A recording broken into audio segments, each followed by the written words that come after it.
Okay, so first thing we need to do is we need to quantify all of the loads that we're looking at. And that really means on some level figuring out what they all are and then determining how much power and energy they require. So we're going to look at this both in terms of power, watts, as well as energy, watt hours, power over time. So we need to be paying attention to both of those when we're looking at our loads. And quantifying the loads, it's not so difficult once we figure out what they are, but actually determining what they are can be very difficult.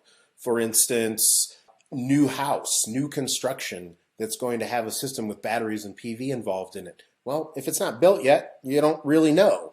In some cases, we can use historical data, but that doesn't always work. In other cases, it may be very straightforward. We're putting in a small system to operate a couple of lights. We know how many hours they're going to run, how much power they draw, how much energy they're therefore going to need, and that can be simple. Working on larger systems, it can be much more difficult to figure out what everything is and how long it's going to be used, because that's how we're going to figure out the energy requirement. How much do they use? How much power do they draw and how long are they on, right? So things like, oh, you've got a TV. Well, how many hours a day do you actually watch the TV? How many hours a day is it actually on?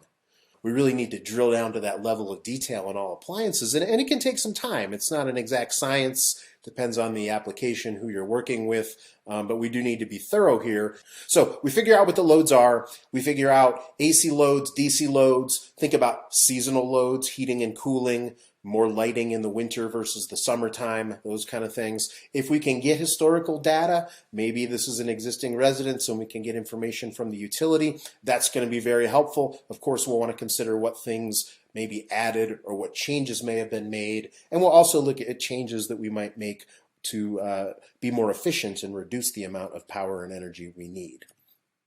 So the load analysis is critical because it's really going to be the basis for determining the size of the PV array. How much charging and energy do we need to produce? The battery bank, how much storage do we need?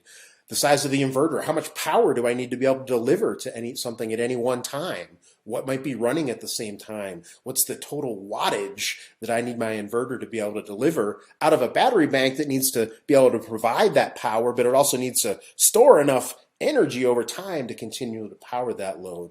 And just as with an inverter, we'll also have to think about power in regards to the generator as well. So this is a really critical thing. Figuring out what the load is critically important for proper design. You can design a system exactly right, do all the calcs and everything right on, but if you started with the wrong load estimate up front, it's not going to matter. It's not going to work well. It's not going to deliver the electricity needed, or maybe it's going to be wildly larger than it needs to be, more expensive, and maybe you look elsewhere, right? So it's really important to have this number down and accurate up front and spend time figuring it out.